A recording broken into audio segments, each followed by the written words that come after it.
Corona के मामले एक बार फिर बढ़ने लगे हैं। यूपी में कोरोना का नया वेरिएंट JN1 डरा रहा है। नोएडा, गाजियाबाद और लखनऊ में JN1 वेरिएंट के मामले मिले हैं, जिसके बाद स्वास्थ्य विभाग अलर्ट मोड पर आ गया है। सभी अस्पतालों को कोविड से जुड़े नियम लागू करने के निर्देश दिए गए हैं।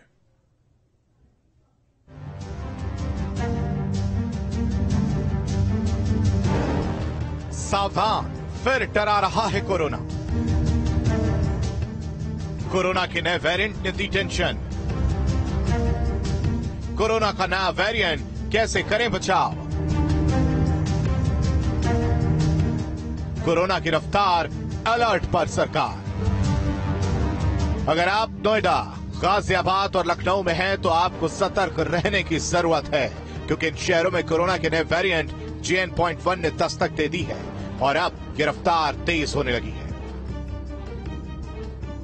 करीब 8 महीने बाद यूपी में कोरोना की दस्तक। पिछले 4 दिन में 8 नए केस मिले। गाजियाबाद, नोएडा और लखनऊ में कोरोना मरीज। एंटीजन और RT-PCR रिपोर्ट आई पॉजिटिव। कई राज्यों के साथ पड़ोसी जिलों में कोरोना के मामले सामने आने के बाद नोएडा में भी एक व्यक्ति में संक्रमण की पुष्टि हुई है। सेक्टर 36 में रहने वाले 54 साल के व्यक्ति की कोरोना रिपोर्ट पॉजिटिव आई। वो गुड़गांव की MNC में जॉब करते हैं। 8 दिसंबर को नेपाल गए थे और 15 को वापस लौटे। 18 दिसंबर को सामान्य लक्षण दिखने के बाद उन्होंने निजी अस्पताल में कोरोना रैपिड एंटीजन जांच कराई, जिसमें रिपोर्ट पॉजिटिव पाई गई। देखिए, अभी तक की स्थिति है कि और हमने कल आपको बताया था कि एक 56 साल का जो आदमी था, जो सेक्टर 36 से रिपोर्ट हुआ था, उसकी हिस्ट्री मिली है। वो नेपाल से लौट के आया था और गुड़गांव में वो काम करता है और होम आइसोलेशन में अभी उसकी तबीयत बिल्कुल ठीक है। देश में एक बार फिर कोरोना के केस बढ़ रहे हैं। नोएडा, गाजियाबाद, दिल्ली से सटे हुए हैं। यहाँ पर भी कई मामले सामने आए। नोएडा की बात की जाए तो एक 56 वर्षीय युवक को कोरोना की पुष्टि हुई है, जिसको देखते हुए नोएडा के जिला अस्पताल में कोविड टेस्ट के लिए ये काउंटर बनाया गया और यहाँ पर कर्मचारियों की तैनाती भी की गई है। रोजाना 50 के आसपास जो लोग हैं उनका टेस्ट किया जा रहा है। अभी तक एक व्यक्ति में कोरोना की पॉजिटिव होने के जो सिम्टम्स मिले हैं वो हैं। अब उनकी जीनोम सीक्वेंसिंग के लिए जो सैंपल है वो दिल्ली लैब भेजा जाएगा। दिल्ली NCR में नोएडा, गाजियाबाद या इन इलाकों की बात की जाए तो कोविड के बाद भी अभी तक जीनोम सीक्वेंसिंग के लिए टेस्ट करने के लिए लैब स्थापित नहीं की गई है। लिहाजा जो भी संदिग्ध मरीज होते हैं उनकी टेस्ट रिपोर्ट आने में काफी समय लग जाता है। अगर यहाँ लैब हो तो तुरंत उस बात को टेस्ट किया जा सकता है कि ये ज्यादा गंभीर बीमारी वाला मरीज है। अब देखना होगा लैब कब तक स्थापित होती है और किस तरीके के इंतजाम गौतम बुद्ध नगर में कोरोना को देखते हुए किए जा रहे हैं। गाजियाबाद में कोरोना के मामले तेजी से बढ़ रहे हैं। अब तक कोरोना के 3 मामले सामने आ चुके हैं। सबसे पहले गाजियाबाद में पार्षद अमित त्यागी कोविड पॉजिटिव हुए। इसके बाद उनकी माताजी की रिपोर्ट भी कोविड पॉजिटिव पाई गई। इसके अलावा एक और अन्य बुजुर्ग कोविड पॉजिटिव पाए गए। वहीं कोरोना के बढ़ते मामलों को देखते हुए स्वास्थ्य विभाग अलर्ट मोड पर आ गया है कि इसमें घबराने की आवश्यकता नहीं है, सतर्कता की आवश्यकता है। सारे अस्पताल तैयार हैं। हम बीच बीच में भी कई बार मॉक ड्रिल करते रहते हैं। अभी 16 दिसंबर को भी मॉक ड्रिल किया हुआ है। बेड्स पूरी तरीके से रेडी है। वेंटिलेटर, मॉनिटर सब रेडी है। ऑक्सीजन प्लांट क्रियाशील है। और एक आपको पीछे मालूम होगा कि MG अस्पताल में लिक्विड मेडिकल ऑक्सीजन का एक प्लांट भी 10 किलोलीटर का लगा हुआ था। तो किसी तरीके से घबराने की आवश्यकता नहीं है, पर सावधानी की आवश्यकता है। गाजियाबाद, नोएडा के बाद अब राजधानी लखनऊ में भी कोरोना की एंट्री हो चुकी है। यहाँ कोरोना से संक्रमित महिला थाईलैंड से लौटी थी। जब जांच कराई गई तो मामले की पुष्टि हो गई। महिला को उसके घर पर आइसोलेशन में रखा गया है। बता दें कि देश में एक बार फिर कोरोना के मामले बढ़ने लगे हैं, जिसको लेकर सरकार ने गाइडलाइन जारी की है। आगरा में भी कोरोना को लेकर अलर्ट जारी किया गया है। यहाँ बड़ी संख्या में पर्यटक आते हैं। ऐसे में संक्रमण का खतरा बना हुआ है। CMO आगरा के अनुसार आगरा आने वाले हर पर्यटक को एंटीजन जांच से गुजरना पड़ेगा। चाहे रेलवे स्टेशन हो या बस स्टैंड, सभी जगह टेस्ट लगाकर चेकिंग की जा रही है। इसके साथ CHC हो या PHC या फिर निजी अस्पताल, सभी को अलर्ट पर रखा गया है। यहाँ पे पर्यटकों का आवागमन बढ़ना है और चूंकि विगत जो हम लोग का अनुभव रहा है कि पश्चिमी उत्तर प्रदेश में शुरुआत पहले होती है, तो दोनों चीज के हिसाब से हमारा आगरा बहुत से संवेदित हो जाता है।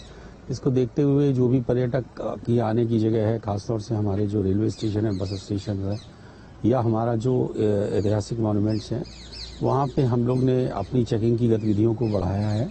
RT-PCR थोड़े विगत दिनों में थोड़ा बहुत कम हो रहा था, उसको भी हम लोग ने मेडिकल कॉलेज में हम लोग ने आरंभ ज़्यादा कर दिया है। उसकी जो भी टेस्ट किट्स हैं सब उपलब्ध करा रहे हैं। और एंटीजन तो लगातार पूर्व में भी हो रहा था और एंटीजन की संख्या में लोग काफ़ी बढ़ोतरी कर रहे हैं, जिससे कि कोई भी व्यक्ति अगर यहाँ पे जनपद में आता है तो उसको तत्काल हम लोग चिन्हित कर पाएं और आइसोलेट कर पाएं। कोरोना के नए वेरिएंट JN-1 को देखते हुए ताजनगरी आगरा में अलर्ट बना हुआ है। हम आपको तस्वीरें दिखा रहे हैं आगरा कैंट रेलवे स्टेशन की, और यहाँ पर आप देख सकते हैं कि जो भी बाहर से व्यक्ति ताजनगरी आगरा में प्रवेश कर रहा है, क्योंकि नए साल का वक्त है और ऐसे में भीड़ बहुत ज्यादा है, और यही वजह है कि स्टेशन हो, तमाम स्मारक हो, वहाँ पर लगातार एंटीजन टेस्ट किए जा रहे हैं और कोई भी अगर संदिग्ध होता है तो उसकी सूचना कंट्रोल रूम में दी जा रही है। यहाँ पर आप देख सकते हैं कि आगरा कैंट स्टेशन पर छोटे छोटे जो भी द्वार है वहाँ पर इस तरीके से डेस्क लगाई गई है, हेल्प डेस्क, और उन डेस्कों के माध्यम से ये जानने की कोशिश की जा रही है कि कहीं किसी को किसी प्रकार से कोई दिक्कत तो नहीं है। और ये देखिए जो कर्मचारी यहाँ पर स्वास्थ्य विभाग के हैं वो लगातार यहाँ पर टेस्टिंग कर रहे हैं और ये जानने की कोशिश कर रहे हैं कि किसी को किसी प्रकार से कोई दिक्कत तो नहीं है, कोई कोरोना के लक्षण तो नहीं है। अगर किसी को लक्षण पाए जाते हैं तो उसकी सूचना दी जा रही है और यहीं से ही सैंपल कलेक्ट किए जा रहे हैं। नए वेरिएंट को देखते हुए ये व्यवस्था की गई है कि मतलब जो भी पैसेंजर आ रहे हैं बाहर से उनको यहाँ रोका जा रहा है, उनके एंटीजन की टेस्टिंग की जा रही है। जो भी नया वेरिएंट आया जैसे कि उनकी जांच की जा सके कि कोई उनके अंदर तो ये वेरिएंट नहीं पाया गया। बिल्कुल, और ये सिर्फ आगरा के रेलवे स्टेशन की बात ही नहीं कर रहे हैं हम। यहाँ पे अगर आप देखेंगे तो अगर आप तमाम स्मारक पर जाएंगे, ताजमहल जाएंगे, लाल किला जाएंगे, तो वहां पर भी आपको ऐसे ही डेस्क नजर आएंगी जहां पर स्वास्थ्य विभाग आपको चेकिंग करता हुआ नजर आएगा। जाहिर सी बात है कि सब चाहते हैं कि आपकी सुरक्षा जो है वो यहाँ पर स्वास्थ्य विभाग की जिम्मेदारी है। तो अगर आपको किसी प्रकार से कोई लक्षण है, अगर आपको लगता है कि कोई तकलीफ हो रही है तो आप तुरंत उसकी जांच कराएं। नया JN.1 वेरिएंट इंसानी ह्यूमन सिस्टम को चकमा देने में ज्यादा असरदार है। इसका मतलब है कि इन्फेक्शन होने की आशंका भी बढ़ जाती है। अब आप ये समझिए कि JN.1 वेरिएंट कितना खतरनाक है। ये ओमिक्रॉन वेरिएंट का एक सब वेरिएंट है। JN.1 कोविड का नया वेरिएंट नहीं है। पहला केस दिसंबर 2022 में लक्समबर्ग में मिला था। अब तक दुनिया के 40 से ज्यादा देशों में फैल चुका है। WHO ने नए वेरिएंट पर चेतावनी दी है।